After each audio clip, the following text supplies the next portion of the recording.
and we are live with Christa Etienne Young, who is an energetic healer. I have a few friends like this now, and we did a session not so long ago. So we're going to talk about that today and some other fun stuff. So, Christa, how's it going? Great. Hi, Nicole. Thanks for having me. Ah, This is absolutely. exciting. Yeah. Is this your first podcast? Um, yes, actually, it is publicly. I've done Oh, some other videos, but more on the work I do. all right. Yeah. Well, energetic healers, they've always got an interesting backstory. So let's just start with that. What was your introduction into this? Well, it all started 32 years ago, really, when my dad had a cancer, and it was a prostate cancer that spread into his rib cage, into his bones, 7 places.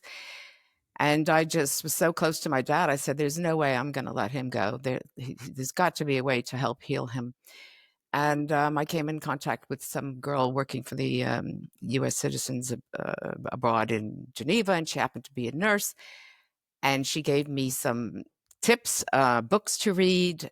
You know, you can heal your life. There was one by Dr. Carl Simonton also that did a lot of guided visualizations and a couple of other ones. And I just read these books and I thought, you know what, it makes sense. Why not?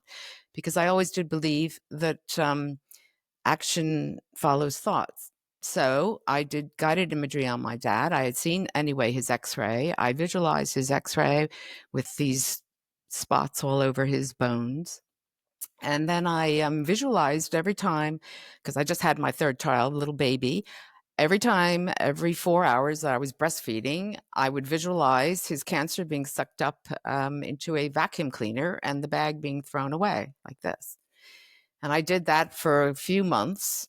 And 6 months later, when he'd gotten his, after the diagnosis was earlier, but of course, when he had gotten to Mount Sinai Hospital to have an examination, they just said, "Oh, Mr. Fisher, you are the winning horse. We've never had anyone with 4D cancer have everything disappear." So I thought, well, I'm not saying it was all me because he was a positive man and he did live on another 30 years. He was 66 at the time. But I felt there was something there. And then later on the line, I was just at my dentist and he said, "You have to have some root canal.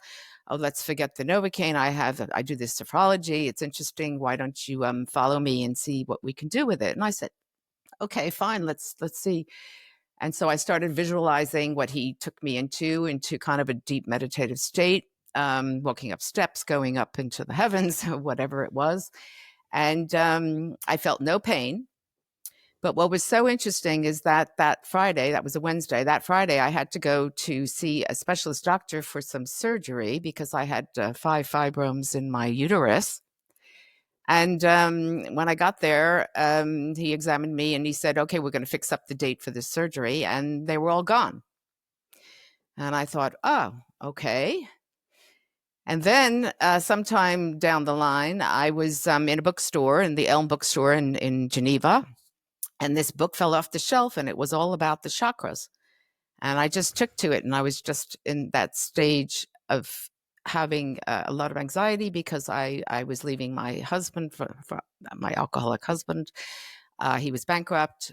Everything was really down in the dumps. And within 2 weeks, I was meditating just on the chakras, visualizing moving energy in colors, and my whole life transformed. I found a new apartment. I got a loan from the bank, which was refused before. I stopped smoking cigarettes. I wasn't smoking much, but I stopped smoking cigarettes. Wine tasted like vinegar. A car would go by and I couldn't stand the pollution.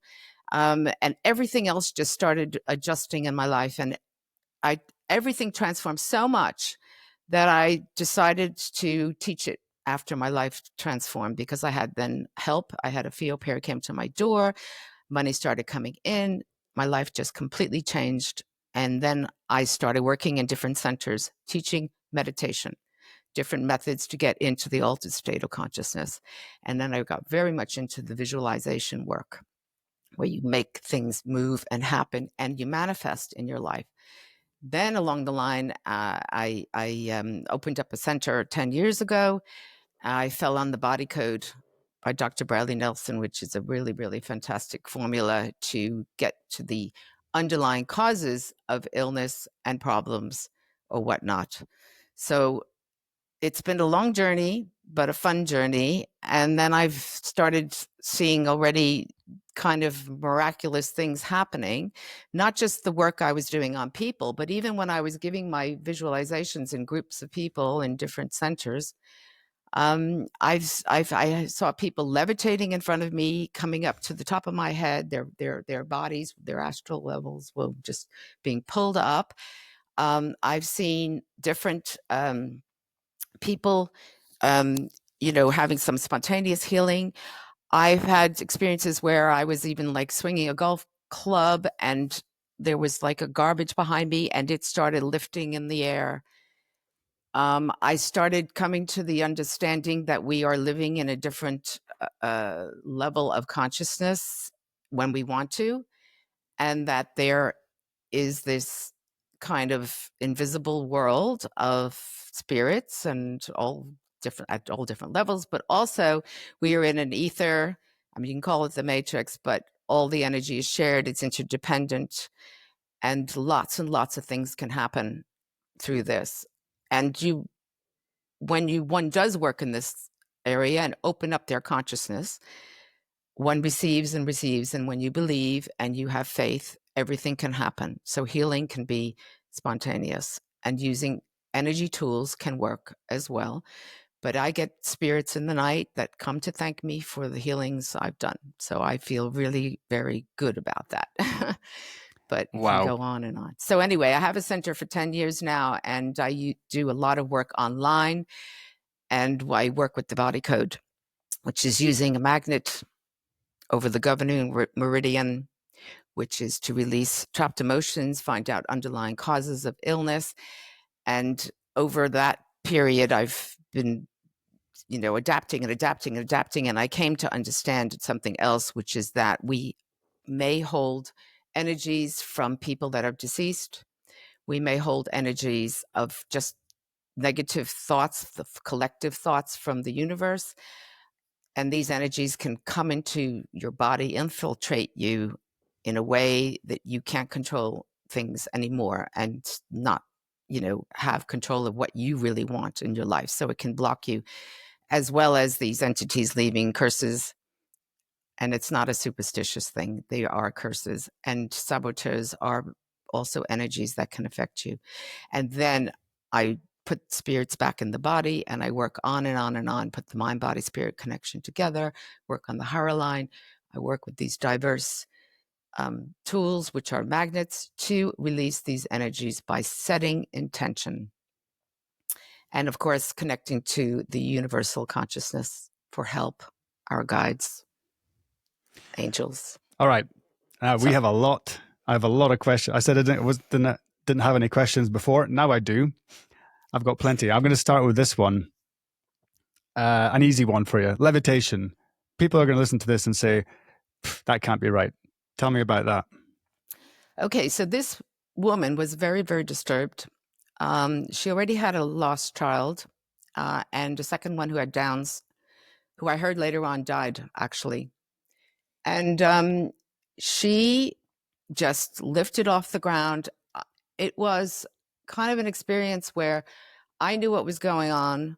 I had to continue my guided imagery, which is kind of like a hypnosis, having people journey and, manifesting things, always very positive, beautiful things, because as I said, thoughts, energy follows thoughts. And she was absolutely disturbed. So she was out of her body because she was not in a good way, and the aura just breaks down, and the field, making her become light, very, very, very light. And she was rising, and I was watching this. And of course, it was very difficult to continue, but I continued my meditation.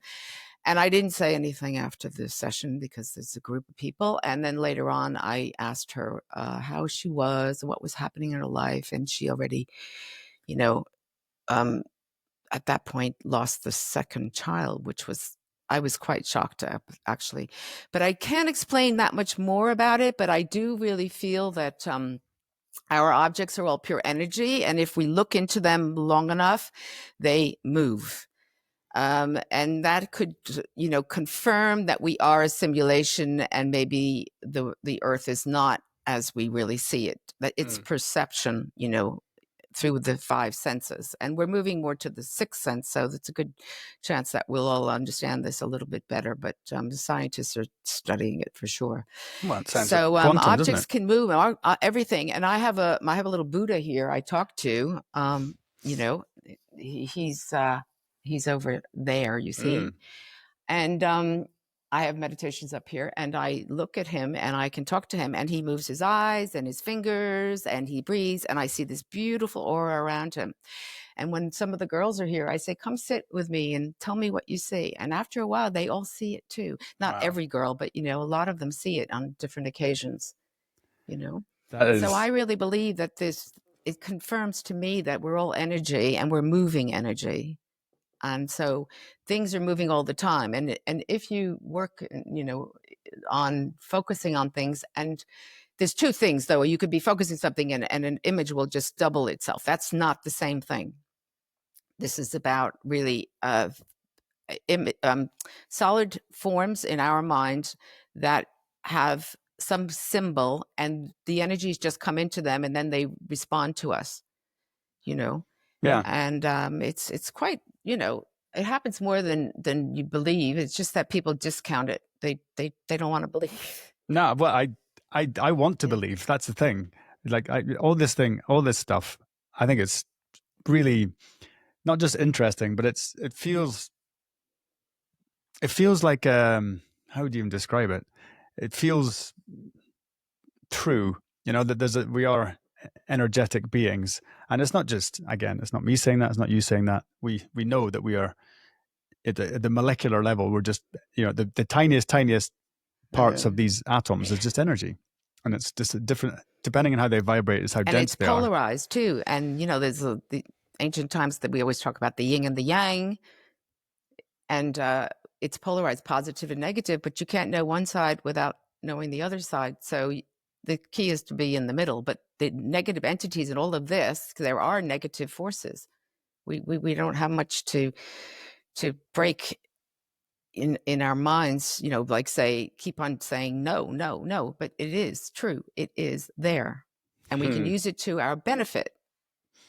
Well, that brings me nicely to the next thing I was going to talk about. So you mentioned about through meditation you can connect to the collective consciousness, i.e., you connect into the universe, all the knowledge. Am I right in saying that? Yes, Okay, so everything. with that, now this is for me. I've spoken to many people. I've spoken to many meditation experts to tell me how to meditate, and I'm still not very good at it. I do try. I try it every day, but I tend to go into almost like a trance, I would say, and then my mind it's just images. It's like that liminal state between being awake and being asleep, when you're kind of halfway in between. Yes, Theta state, I think they call it. But yes. I can't.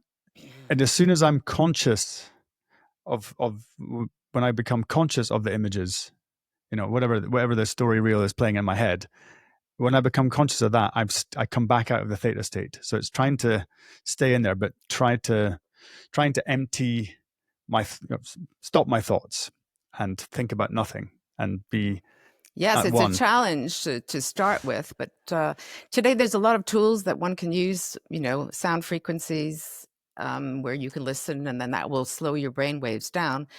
The thing is that we're in this beta consciousness all day long, which is where the brain waves are really, really quite rapid, and there's no gaps and things. And every time we just go off and daydream, we're in the alpha states of consciousness, daydreaming or doing boring things, whatever it is. It could be ironing or cooking, or I'm not saying cooking is boring, but I mean where you're like just cutting and cutting and you're doing one thing, or you're in the car and you're driving and you miss your exit.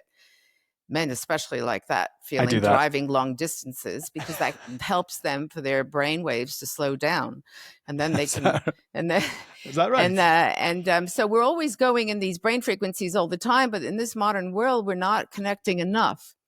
So we suffer, we end up with stress, and the stress causes illness and disease and all of this. And look at us in front of computers, people that have to work in front of computers all day. So what has happened is that they have discovered ways to help the brain, and that is to go to the gym, go and do your workout, build up the adrenaline, but slow down the cortisol, which is destroying your body. So that is great aerobic exercise. But anyhow, I mean, in spite of all of that, I mean, we're coming to understand better how to help heal our bodies. And meditation is the number one because it lowers your blood pressure. If it's low, it brings it up. I mean, let's say it's low, it brings it up, but if it's too high, it brings it down. If you're overweight, your weight will come down, vice versa. And the same for any kind of athletic performance, memory, any kind of activity where you want to improve. If you meditate, you will change. Your body will transform. But on top of that, you will connect to your higher self. And so when you go into the alpha state, so when you're going to bed at night, you're in beta, then low beta, and then you go into alpha. And then you go into theta, which you spoke about, and then you bounce back and forth between alpha and theta. And theta is when you have rapid eye movement, that's your dream state. That is very important for making decisions every day in life. Then you go in the deep sleep, was really where the healing occurs. That's delta. But we are trying to get into this state of consciousness while we are awake, while we are in our daily routines. And then when you say that you are in that state, don't be hard on yourself, because you will be amazed how much you're in it, even though you don't think you're in it. And very often all these ideas come up when you're in it, and you should write them down. Even if you have these voices and things are coming, you should write it down, because that will be some kind of a sign or a symbol for your next step. Because when we get in touch with our subconscious, we can do anything and tap into anything. And there is something here that I'm going to advertise. It's called, I just bought it, Muse. This is headgear that measures your brainwave frequencies. For those who are not seeing this on YouTube, it's a white box. It looks like some sort of headset. Muse 2, that one's called. And what does it do? So it measures your brain waves so that you know when you're in different states of consciousness while you're meditating. So you can kind of measure the music you're listening to. Is it the right music? You can listen to visualizations and meditations and say, is that the right one, that visualization? Am I in that state of consciousness? The whole reason why I have this tool now is because I am interested to see it on my students on certain meditations when I do give guided meditations, but also for remote viewing, which is another whole subject, because when you know that your brain waves are slowed down enough, you can remote view and tap into this greater consciousness and find out things that are going on in the world everywhere. So that's my new thing, but that's a whole nother topic and discussion. Well, we'll come to that. We'll come to that later, because I'm really interested in that. So I was on holiday in Cyprus last week, and Nice. in my parents' house, and they've got a tree in the back. And it's called a bottle brush tree, and it has the blooms are like those brushes, the round cylindrical brushes used for cleaning out bottles. And this thing is always covered in bees, honeybees, this time of year for sure. I don't know why. Maybe it's because it's an early bloomer. I'm not sure. But what I'd like to do is go and basically stand next to it and listen to the vibration. Because the vibration of the bees, is that some, because I've listened to the binaural beats. I've listened to that kind of thing, on, you lie down and listen. I don't know if they're operating at the right frequency. I mean, it could be. It depends what frequency it is. But you see, I should buy shares in this. If you had this, right, you can see how your brain is functioning with those sounds. And if you're attracted to those sounds, there might be a higher reason that you need those sounds, because generally we draw in what we need. Yeah. Well, if it sounds comfortable. Yeah. I even got our son to come and stand it, and I put his face right up to the bush, because the honeybees all over it. And he's a little bit reticent because I said, don't worry, Well, the he honeybees, doesn't they want to won't get. sting you. Mm-hmm. That's You know, good faith because it won't happen. yeah. Because So I he's said, got they won't faith sting now. you. It's fine. You'll be all right. And then he stood there and he went, wow, that's that. No, I said, listen to that. And he said, that's incredible. So I think he felt it too. Yeah. So that is, that's just something that came to mind from last week. But I have a connection, a guy I was speaking to he's created the meditation world championships. I forget what it's called. Oh, World Cup for meditators, okay. something along those lines. We haven't actually done a podcast yet. We will. Well, He's a I'd very love busy man. I'd love to hear him. So he's got a clinic he's set up here in Switzerland. You're also in Switzerland, and one of his employees, his CEO of one of his companies, Yeah. is a friend of mine, a good friend, and he texted me because he knows I'm into this kind of stuff. And he said, "Oh, we're running trials, and do you want to come down and be one of our test subjects?" And I said, "Absolutely, yes, I do." So they have a machine. I know about it. I received an email. Yes. Okay. They have a machine, and they said you can come down every 2 hours, whatever. They gave the times. It was open, and I was away. Yes, I do recall that, actually. Sorry. Yeah. Yes. So no, so you have heard of it. Yes. And it's Yes. another previous podcast guest. Yeah, I got a message. He's been in touch with them. He's big into meditation as well. And so it's what they do is they put this headset on you and you're in a certain room with certain light frequencies, and they put you into a meditative state using this technology. Mm-hmm. And from that, once your brain, I guess, your brain, your senses understand what's going on, and they can recreate it at a later time. So it's like you're training your mind. Yeah, your brain. rather than doing it manually. Well, I know exactly, No. but his point to me was you'd be a perfect test subject, because you're trying to do it and you're not feeling you're getting much benefit from it, and that maybe you haven't been into a proper state, and they can put you in the different states of meditation. Anyway, it sounds super interesting, and as soon as I've done it, I'll give you a call. On that note, just to share, there's another apparatus, okay, that I bought, not from myself. I bought it from my sister. I had it delivered to New York when she was there because she's working so hard, and I started worrying about her. And you put it on your head as well. It's white. It's a different style, and it pushes you into the meditative state as well. And you can put it on different parts of your body for healing. So it sounds like we're in the same,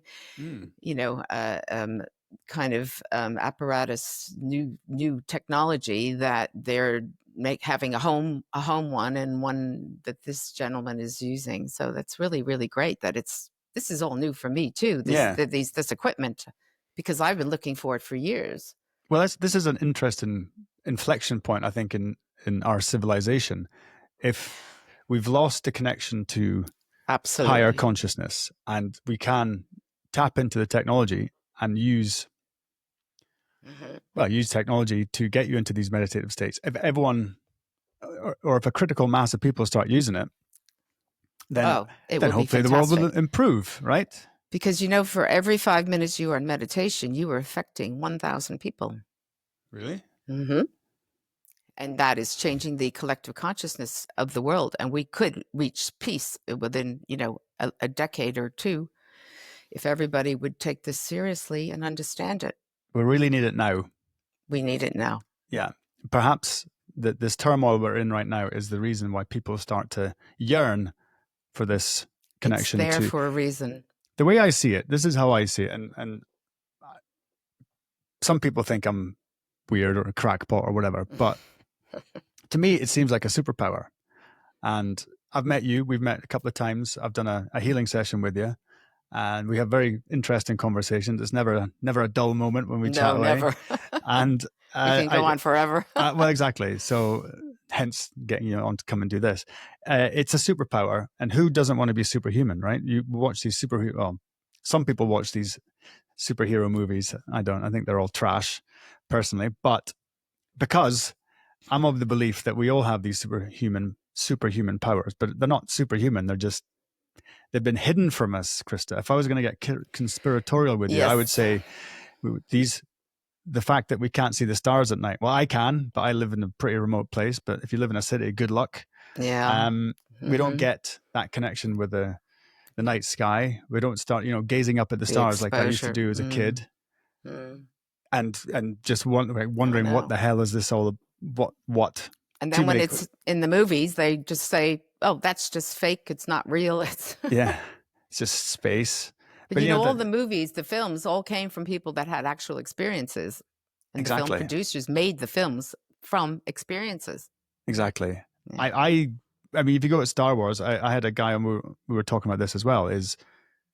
That is it's a very old it's a very old it's a great podcast. It's a bit, you could describe it as being a bit cookie, a bit weird, Everything but it was so cookie. good. And it was us discussing whether he had had an a some sort of psychic encounter or had some sort of breakthrough, or he got a download from this collective consciousness, which Mm. it actually replicates a story which in a book that we talk about in the podcast, and there was just a little bit too much coincidence for our liking in that podcast, but it's very interesting. But um, so connecting to this collective consciousness, the universal consciousness, Mm.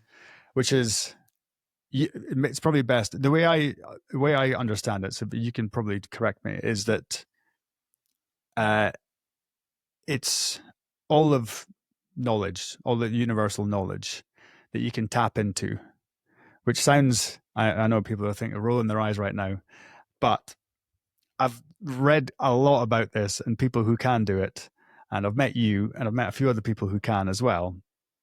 And, uh, and you're a very nice, normal person. It's not like you're just a regular, well, you're not regular, but you're a regular human being, shall we say. And so all of them have been very nice people, and they just say, "Look, well, this is what I do, and I can do it, and here's my proof, and I can heal people."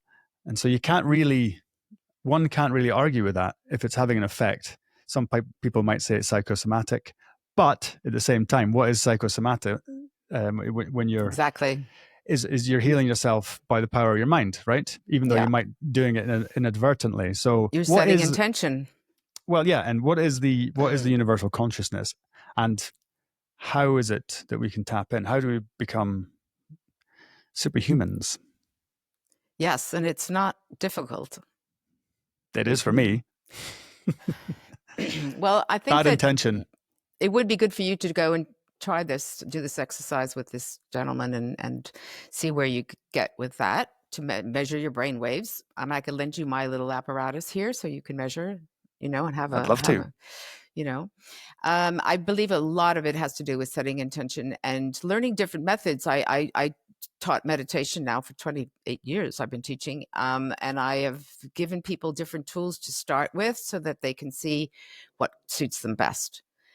Um, staying with the blank mind for 30 minutes or an hour isn't really the aim. The aim is really to get yourself in that state, which could take 30 seconds, not even, and visualize things, move around in your mind. And as you move around in your mind, you train your mind to be in different places at different times, and you can use sound effects to help you move into those places. Once your five senses are in that place, then you start using your sixth sense. And the sixth sense is the telepathic sense.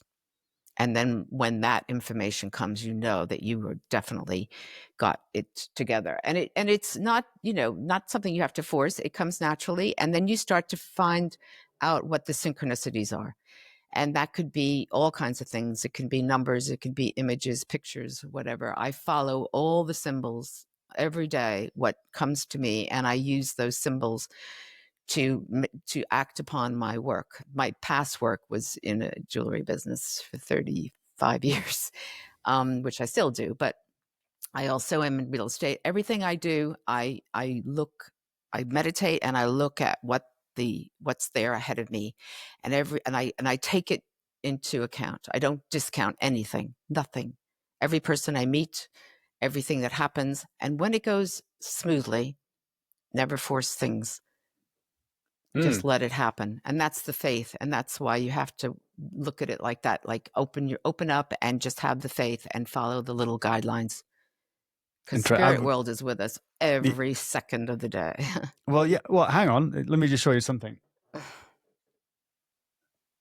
that I've been reading this last week. You read that? Oh, The The Alchemist. Alchemist, Yes. Paulo I, Suelo. yes, I read that Suelo. I don't know how you years pronounce ago. his name. So Yes, I read this years ago, me too. and I thought, what a great book. I learned a lot from it. I'm reading it again with different eyes. I think as I But progress, that is such a good thing to do. well, I don't want to use the word journey, but I can't think of a better word right now. Is as I'm trying to learn more about this crazy universe we live in, I you gain one gains new levels of understanding about how things work, Exactly. and can make you a bit cynical, can make you a bit sad, but ultimately, it's for your own good, so you keep going. But that book, The Alchemist, is it's not even a long book, and you could read it in an afternoon, I reckon. Hmm. But I remember reading it then, and I thought I took a lot away from it. I thought it's a great little story, and it's got a lot of really good kind of esoteric information in it. And now that I read it again, the coding, that esoteric coding, is coming through because I'm starting to see behind what he's saying. And now I'm reading it; it's like a different book. It's like a completely different Yes. book, Yeah, and yeah, that's yeah. very interesting. And it's all about a young boy who follows Yes. his dreams, and that's what it's all about. It's following And your that's your dreams. tool there, you see, for Yeah, your guidance, healing, whatever it may be. Everybody has something to evolve with. because And it's great. because you mentioned you follow your symbols, or you see things Yeah, lots of things. that lead you to your decisions. Yeah. And in this one, because they're in the desert, and they're calling them omens.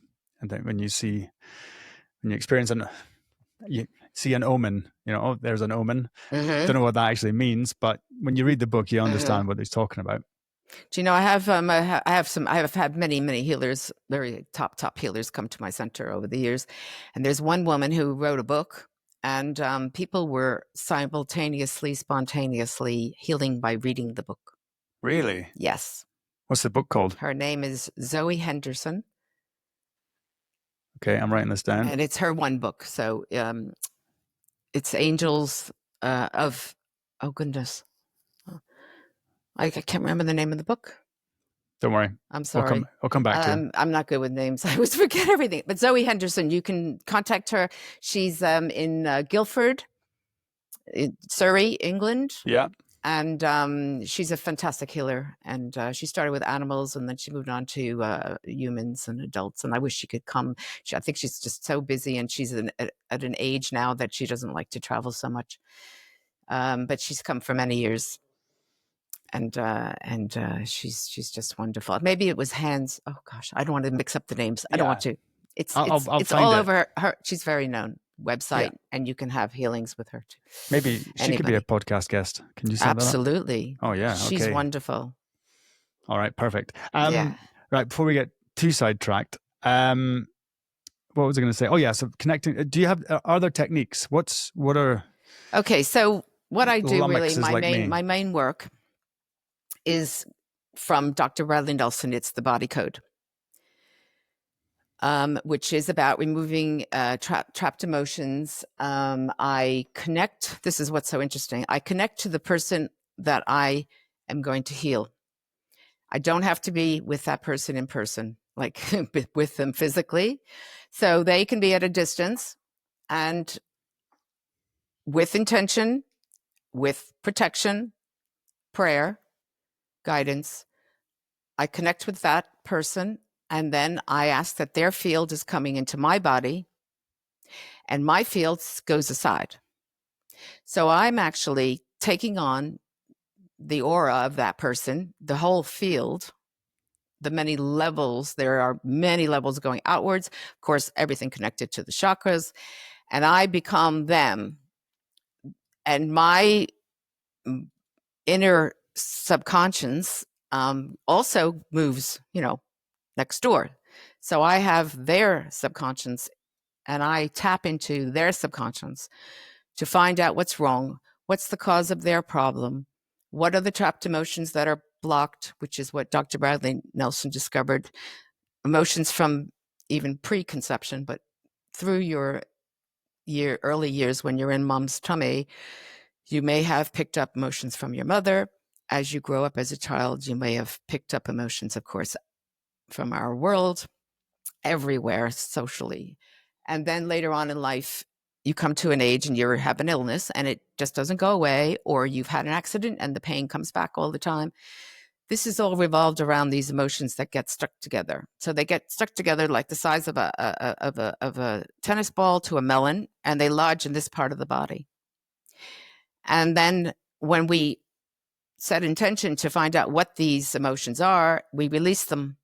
And as we release them, these balls of energy open up and they come to the outside of the body and they disappear. But I am the surrogate, and I am the one who is testing the person on my body, because it's much easier to test sensitivity with the sensitivity of my own feelings and skin, and because I'm rubbing my fingers together, to find out what the underlying causes are and what the emotions are. Now, every day we have about 300 emotions that come onto us, but it doesn't mean they're going to get trapped, right? So it depends on what happens in your life, and certain traumas will attach to other traumas or events that repeat, or deaths, or whatever happens to you. We're all human, and we're all going to experience things. Of course, people that are always kind of looking after themselves of health-wise, exercise and things, that they'll release their emotions much more often and not have as many problems. So what's important is to connect with the person, find out what their emotions are. And he uses mind maps, he calls them, and there are 118 of these maps. And you just keep on asking, and it will even, diagnose and give protocols. And it's excellent. And why I think it's just so wonderful, this system, is because if everybody learns it, you can heal yourself. You can go and tap in and find out what it is that's wrong with your body, or even making decisions which doctor to go to, even decisions as to, what job to take, which house to buy, which man to stick with, it can be anything. And I get so frustrated that our world isn't like this. This is innate, that we can all test. Now, this is what we call kinesiology, which is the term they use, the scientific term, but it's really muscle testing. It's really basic muscle testing that we're doing on others or on ourselves. And it goes back to, if I'm sure some people with all the horrible allergies around have this test where you put your arm out and they test to see strong or weak. This is how it all started. And we can find out if someone's strong to a food or weak to a food, but we could also find out yes or no and what's wrong. And then when we identify these different trapped emotions, I use this magnet, which came from the Grand Canyon, actually. It has Gauss units of 4,600 times my intention. A magnet on a refrigerator has just one Gauss unit, just to compare. Nikon sells many, many, many magnets, 1,600, 2,400, whatever. Anyway, so this area is what we do. We just release by going over the governing meridian from the chin to the back of the neck, just 3 times for trapped emotions. Inherited could be 10, 11 times, whatever that is.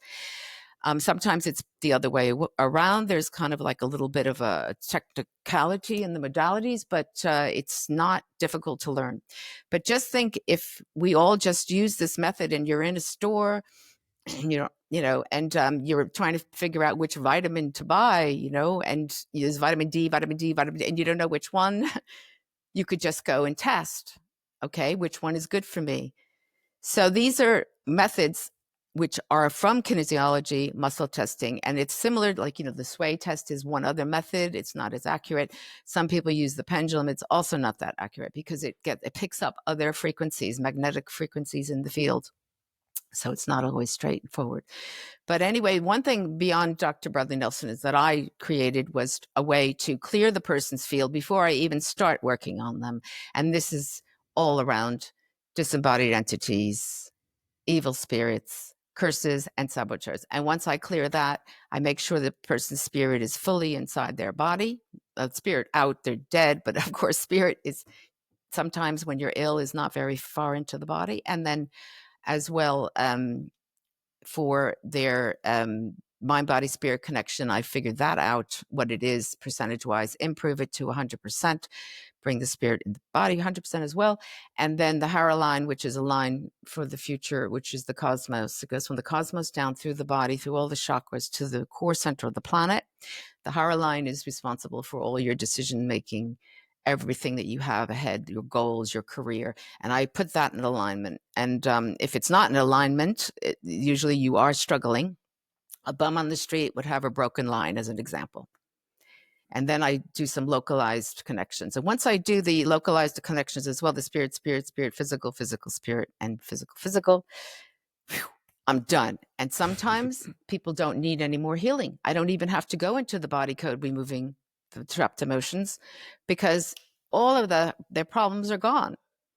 So this is another element. And I don't want people to be fearful of the spirit world, because they're just there. They're loving spirits. They don't mean to affect us and stop us or hold us back. It's just that when they die and pass over, the disembodied ones, they pass over with some element that's holding them back from following the light to the astral field. So they're kind of in the astral field, but they're not in that next, that next level of next dimension of consciousness, which is also evolving, and every dimension is evolving in its own way. But when they're in this astral, like between the earth and this astral, they get stuck. And what happens is they just attach to people that are like them, that have similarities to them. So if somebody died in depression and you're depressed, they could just connect into you and you can't get out of your depression. If they have an addiction, it could be alcohol, and you're finding you can't stop drinking alcohol, same thing. And likewise for drugs. And even if you're taking antibiotics for months and months, you are breaking down your auric field, and you're going to be vulnerable to these entities. And so when you're in the hospital a long time, you need to do some clearing. And I have methods to clear the field. I've learned in many, many episodes I've seen people, but courses that I've taken physically here and in London to clear your field properly to prevent this. Because when you're in the hospital, everyone's very vulnerable. And under general anesthesia, you also break down the field. It breaks down your field. If you were to see it, it looks just absolutely chopped up. How does mine look right now? Well, when you're on a screen, it's quite different, but you do have a glow. Oh, thank you. I'm in a good mood. It's hard. If when you're on a screen like this, if you're in a white background, it's definitely helpful. Yeah. A lot of purples come when people are speaking and they're passionate about something. Different colors change, but aura colors, they change all the time. It's not something, even when I bring up everybody's chakras up to 100% of their capacity of function, it doesn't mean it's going to stay, because every day we have so many different things that are happening that are affecting our energy field. But that's why when you meditate, you ground again, and then you're okay. Right. Okay. Well, so when we did it, just going to run through this relatively quickly. So I had I had two disembodied entities. Number one was a male 32, and number two was a male 27. So these guys are just latching on energy parasites who don't know they're dead. It's like the movie Sixth Sense. Is that correct? Very similar. And you got rid of those two parasites. I got rid of them I did use the Christ consciousness, which doesn't mean it's religious. It's just that's the energy that's what helps. It's called. Yeah, but you could use Buddha, Krishna, any figure if you want, but it's not the figure really. It's just in the Western world, it's what works well. Yeah, I had one evil spirit. Yeah, and which I thought was quite odd. Which you got rid of. Yeah, that could be collective negative thoughts that are, you're a podcaster, a leader here, so you also are picking up lots and lots of energy from the different people. Oh, yeah. So you think about that. People might think I'm saying is a load of nonsense, or they strongly disagree. Whatever it is, any little vulnerability in us, we will receive. Okay. This is an interesting one. I had a curse from an entity, this occurred. So this is in February. So this would have occurred in January this year, and it was in my spleen, and it was there to block my healing progress. Now, why would anyone put a curse on me? Okay. Why would this entity put a curse on me? Because some entity was attracted to you, right? And you must have had some weakness in the spleen already, and that's where they go, where the weakness is already, because the rest of the body is strong, so they're not going to be able to penetrate and go into those areas. The spleen is also related to other parts of the body, and sometimes through the central nervous system, there's other connections. It can be very complicated to kind of analyze, but it's not necessary to analyze it to get rid of it. But one thing I can say is these disembodied entities and evil spirits are the ones that leave the curses, right? Right. And then they plant them in the body. And then we had to know what the reason why, what was the purpose of the curse. Can you tell me? Yeah, it was to block healing progress. That was it. It wasn't the other factors, because I have 3 different factors that we work on. Yes. And so then we identify where it is, and then we use the magnet to release it. And then it's gone permanently. All right. Okay, next up were the saboteurs. I had 3 saboteurs. First, number 1 was from a person, male, which would have been, let's say, August last year. Location, left and right hemispheres of brain, and the weapon was gas. I got gassed. Very interesting, yes. Okay, so that's interfering probably with your ability to meditate. If you're saying you're having difficulty meditating, right? You are having some interference between the left and the right side of the brain. And like, so I release that, and that should help to connect. Because we need both sides to do the work. When we're meditating, we go more into the right side, but you need to function well. You need this connection. Very important. But how could it be?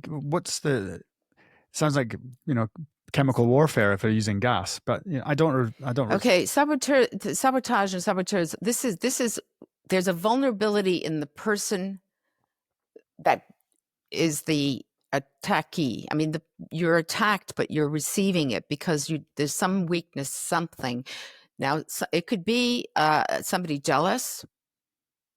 It could be somebody competitive with you, and that person's always there to be competitive, It could be something from your past as well, some kind of critical thing that happened that was critical, you don't remember it, but, it's lodged in your body. The spleen is responsible for creating the corpuscles, white and red corpuscles, and it's very, very important for the immune system. And of course, there was COVID and all these things also, which kind of maybe weakened the organ. That's a point. I was really sick. Yeah, I was really sick in January. Yes. Remember when you came to meet me first time? And yes, you were not well at all. No. Yeah. And I was just... Yep. I think I got out of bed and went straight back to bed again. I got out of bed to meet you. You were not in a good way. Yes. No, that's the first. I was bedridden for 5 days from New Year's Day. Arno's curses. And then we had a session after that. I don't remember. It was a few months later, right? It was in January. Yeah, February. Sorry. Oh, February. Yeah. Okay. Yeah. And so what was the other one? Entity got my heart with a safety pin. Bugger. Oh, the heart was a safety. Okay, so the heart's quite important because there's a lot involved with the heart for not just your health, of course, but relationships, attracting good relationships, attracting good people in life. When we open our hearts, we're really set, and it's permanent, and that's called the heart wall. Removing the heart wall, the emotions stuck around the heart. And Dr. Bradley Nelson talks about that a lot, and that's really where he started with the emotion code and the heart wall, and says, goodness, if we could just have the whole world removing their heart walls, we'd be in a better state, a better place. I've only seen an absence of a heart wall in two types of situations, and one was a baby, and the other one was a dog. Wow! And I had, so going to my heart wall is 1.22 meters. But it can go for kilometers. I've had people in the thousands of kilometers. So it's the way your subconscious sees your heart wall. And then what was it made out of? I'm sorry, I can't remember. I do hundreds of people. No, I know. It was gold, 10 karat gold. And 10 karat. Now that's a harder gold So gold, 24 karat is pure gold, right? And that's soft, very malleable. That's why they use it on top of different paintings and jewelry and painting frames and things. And then 18 to 750% of the 24 karat. And then there's 14 karat, which is 585. And then you come down, well, I was in the jewelry business, so I know. And then 9 karat is, but typically English, they use that. And 10 karat you find in Italy and America. And it is hard. It's hard. And that's why the Victorian jewelry, that's all 9 karat, has lasted for hundreds of years. And the Georgian and all that going back, even, in ancient times, and the Egyptians, they had it. And now gold is the hottest thing right now. Yeah. So gold, so it's showing kind of like it's hard, but it's not hard. But gold is beautiful and valuable. And that heart wall, is that there to protect us? So the heart wall is developed from birth, pre-birth, actually preconception even, but I know people don't want to understand that. It's very difficult to explain that if you don't understand past lives. But anyway, conception through in your mom's womb and then up, childhood. Every 7 years, we have massive changes in our lives. 7 years, we really need our parents. And then you have another 7 years of life, 7 to 13, 14. Then you need to have all your relatives help you. And if you don't have all of this, I call these love tanks. And then you move on in your teens and you need your mates. And then when you're in your 20s, you need to have one-to-one relationships to fill your love tanks. And then when you get to 30 to 40, you have children, which is now we're having them later, but you have your children, and then that fills your love tank. If you have your children, you fill a love tank. And then your 40s, if you're ready to serve community, if all those love tanks are filled. And some people just don't have their love tanks filled and they can't help it. And then they maybe need to go outside and have an affair, buy the red car and get the nice suit and clothing, and women as well. And you find that in their 40s when they kind of have an empty love tank. And then they get into, when you're in your 50s and 60s, then if you filled all those tanks, you generally then, become grandparents and you continue to have a fulfilled life. You have a better life. But if you haven't filled all those tanks, we can release these emotions that have been blocking people and help them to look for the love in themselves than outside the box. That kind of sums it up. Yeah. That's John Gray, I think, who wrote a book about that, the love tanks. And, if you really think about it, it really applies. I've watched it for 30, 40 years, how people, if they haven't, I always ask them, what happened to you when you were a tiny baby or older? And then I remove the emotions that are trapped around that. Pretty cool, huh? It is. I love it. I love all this stuff. I know, like you said, we could. I know. Probably got a fair few episodes in us, Christa. So, yeah. You mentioned before astral. Did you say astral travel or astral projection? Is there a difference? Well, it's really remote viewing. Remote viewing. That's how I like to call it. I'm very practical and down to earth, and I like things kind of black and white that people can understand it, especially when I'm teaching classes, because I have taught many, many classes, beginners meditations, advanced meditations, where you really need to be clear and practical, or else people can't understand. It's just like that. But people that are other healers, we have a blast together. Because other healers, we're all like in the same stuff. So I read a book called Journeys Out of Your Body, or Out of the Body, by Robert Monroe.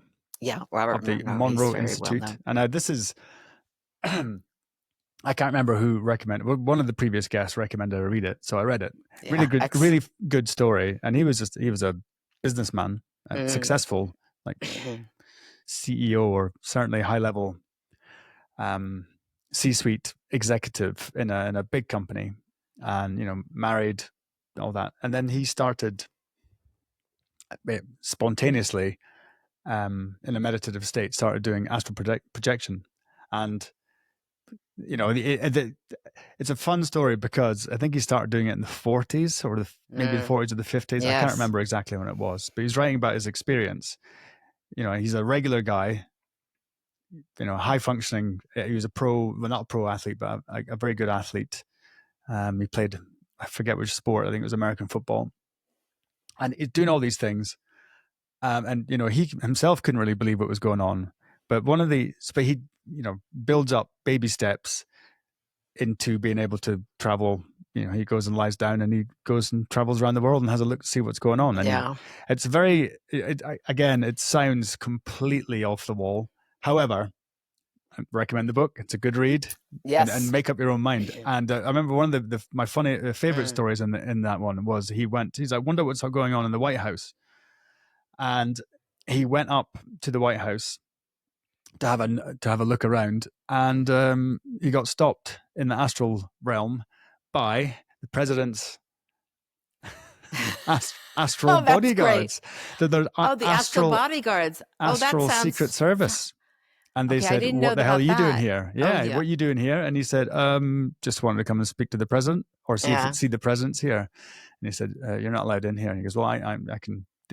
So he, him in his naivete thought that he could, whatever, you can't stop me because I'm in the astral world. But they were obviously very much better at that than him. So that opens up. So this was in the 50s or the 60s. He was doing this. I know.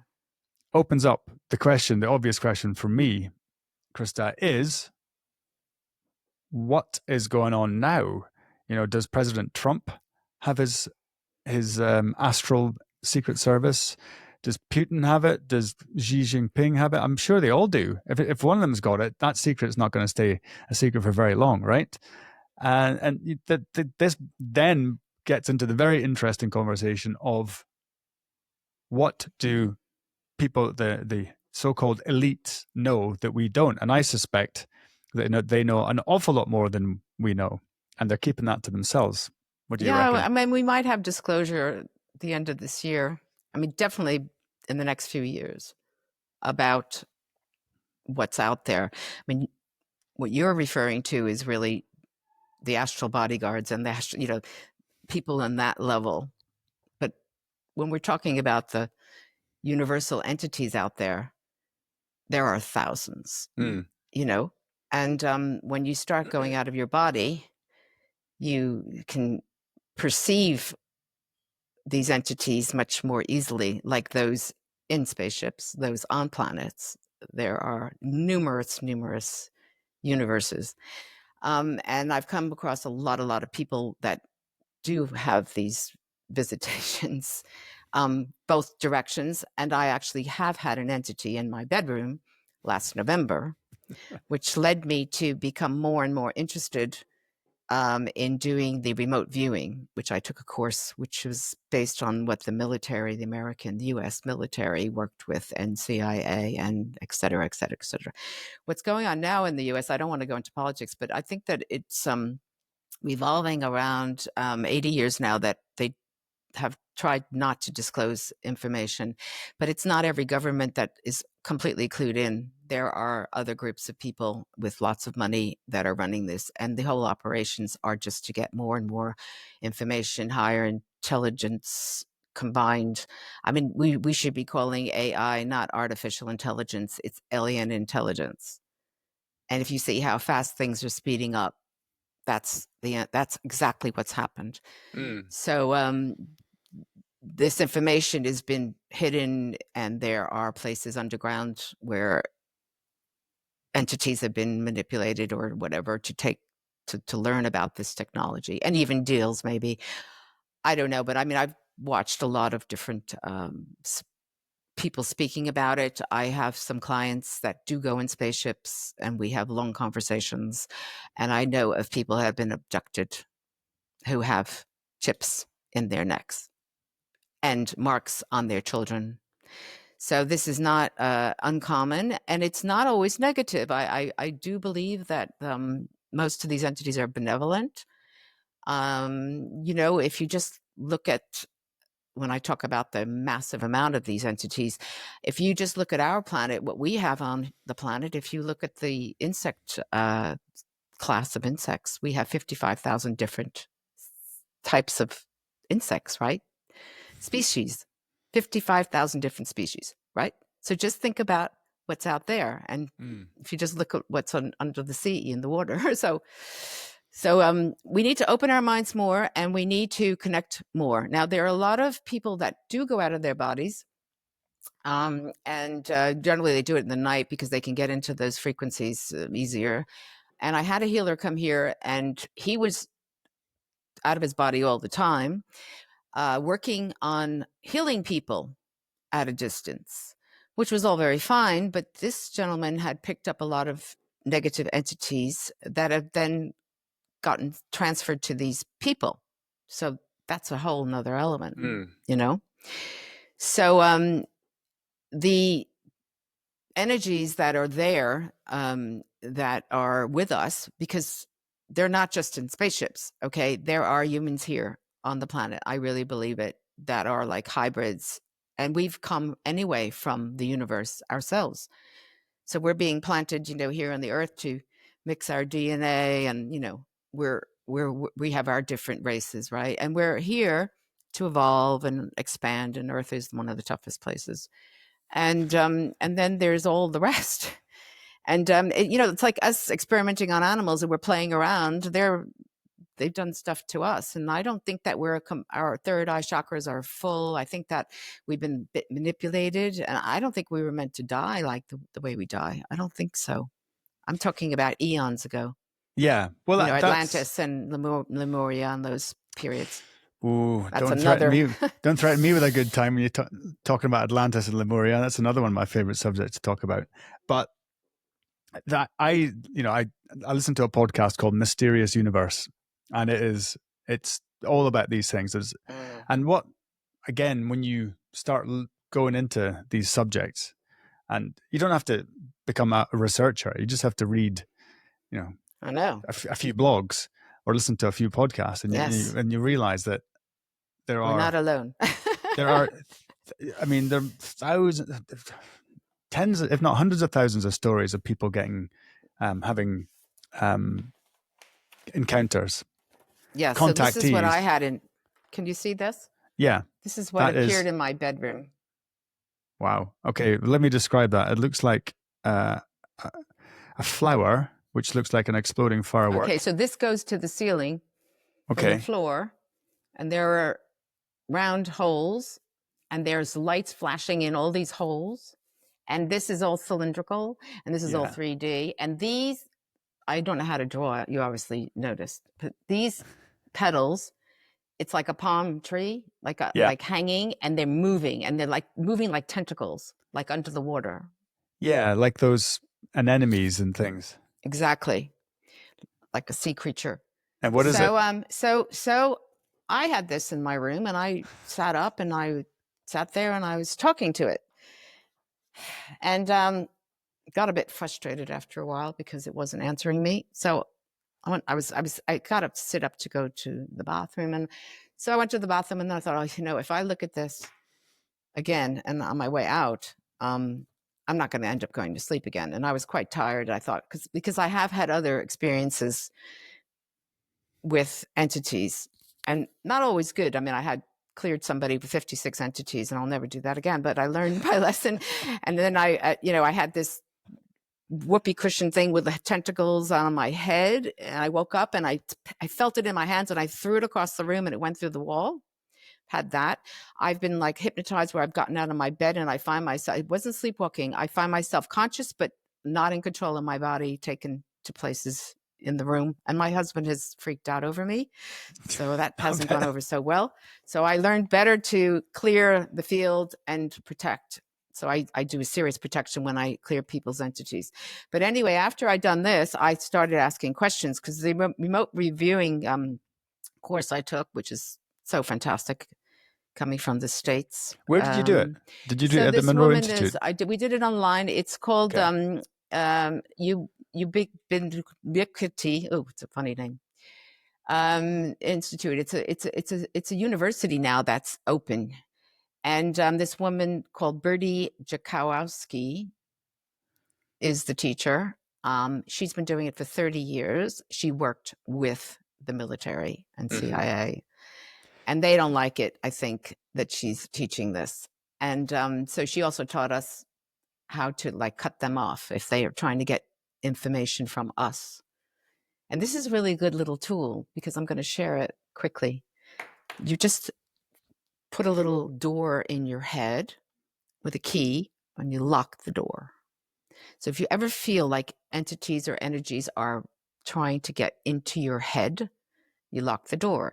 Before you go to meditate, you might be able to lock the door too if you think that you have too many distractions. I'll try that. I'll try that right after this. So I asked all these questions of this particular entity in my room. And one thing was I was definitely asking, what its relationship is to me.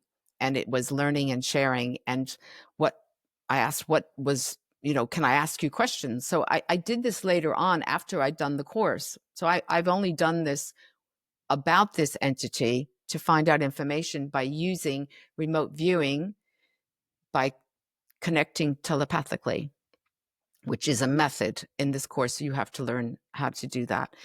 But just in brief, I asked a lot of questions of this creature. And I asked if the creature where it came from, and if it was still, it came from not a spaceship, it came from the universe. And it said that it definitely is also located, there's many of its same kind, located in Malaysia. I asked if it had a soul, and he said no. I said, does it have higher intelligence than me? He said yes. And then I asked if it can heal people, and it said no, he's not here to heal people, just there for guidance and protection. Oh. Not like that. And his name was D-E-E, D-E-E, 3 E's. And he comes from the universe. He comes from a planet, and it's smaller than the Earth. So I don't know. I'd have to look all that up. And he's immortal, and he moves through the electromagnetic energy more than the speed of light. And he's here to guide human beings and for guidance for me. And I asked questions about my work and my center and things, and I got information. So that was kind of nice. And what did he say? He said, I need to do more cooperation with newer therapists at this, find newer therapists and collaborate more, and because that takes a lot of energy. So I already have therapists, but I'll have a lot of less energetic ones. There's there's psychologists and psychiatrists and a lot of people dealing with addictions and things like that. I mean, these professionals and the girls that were doing the sound healing and all of these other alternatives for healing have left, so I'm in a transition. So I think that's why they came. This one came because I'm in a transition of making new decisions about my center and the people to join. I asked, can you come back to visit me? And oh, yes, that I could see you. I want to see you again, and it says yes. And I asked if travel in spaceships, no. And do you want to have a relationship with me? And I got yes. So I thought that was really good. And I asked if it was an elemental, and that was yes. And then, are you from the tree family? And yes. Because it looks like a tree. I know, yeah. Because I thought maybe underwater. And this, are there other species like you? Yes. And there are holes in the vortex. The vortex are those vortexes. You see, those holes could be vortexes to travel space-time. Right. Because there's and they're there to, I said, what's your purpose? To help humanity discover things and to help me to advance, because they know I'm quite excited. And they no soul. Higher intelligence, yes. No do soul. You need oxygen, carbon dioxide? No. And do you eat food? No. And can you move the speed of light? Yes. Isn't that cool? That is too cool. Yeah. Right. I've got a favor to ask for you. Yes. From you. Next time you speak to DEE. Yeah. EE. Can you ask him about me? If I've got anything you want, send him my way. Okay. I'd like to meet him. A benevolent entity. I don't know if he's a male or a female. I didn't ask if it was male or female, but doesn't have to eat. I'm going to guess. He doesn't, no oxygen, doesn't breathe out carbon dioxide. He's like really cool. But probably beautiful. Androgynous. And loving, very loving. I'll tell you that.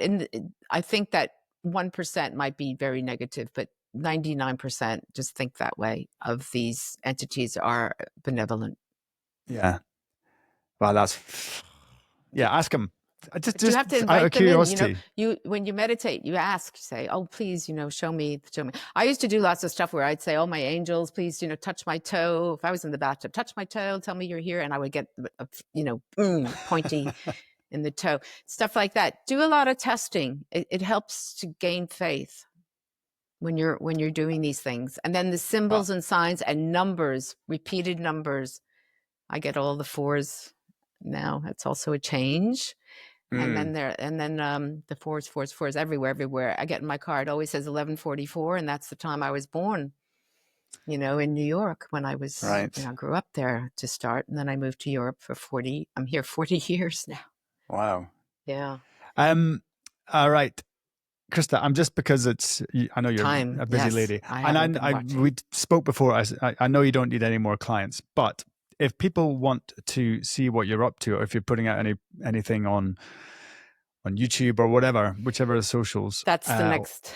Yeah. Or if you're doing guided meditations that people can maybe join on and do them online. If there's anything like that, do you want to put out the website or any Yes, I YouTube will. channel I or can't something? handle a lot of clients to do private healings because I already have quite a lot right now anyway. Yeah.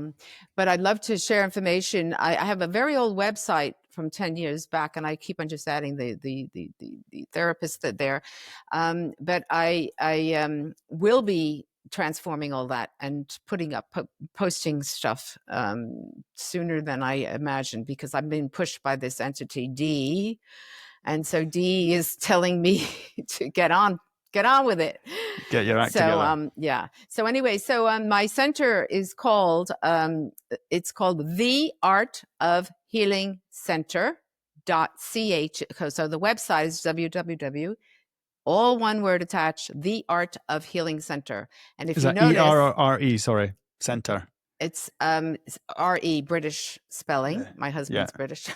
Yeah. I do everything in the British. 25 years married, so I have to do everything correctly.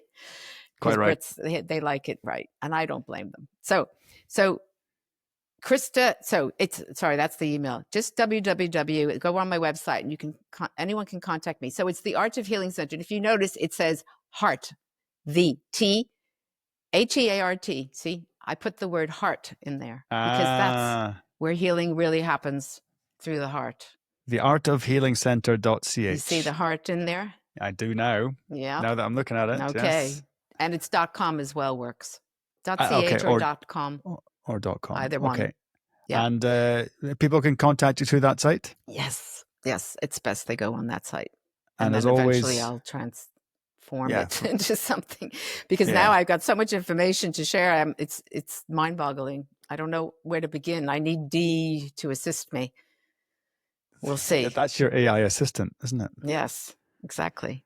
That's perfect. So this is going to be going out on Apple Podcasts, Amazon, wherever you get podcasts from, Spotify. Yeah. Well, this will be on YouTube. By the way, I was told to do this podcast, to accept your offer to do this podcast. By DE. Really? Well, send D my regards. Okay. And just I'll a little experiment. Next time you have a chat with it,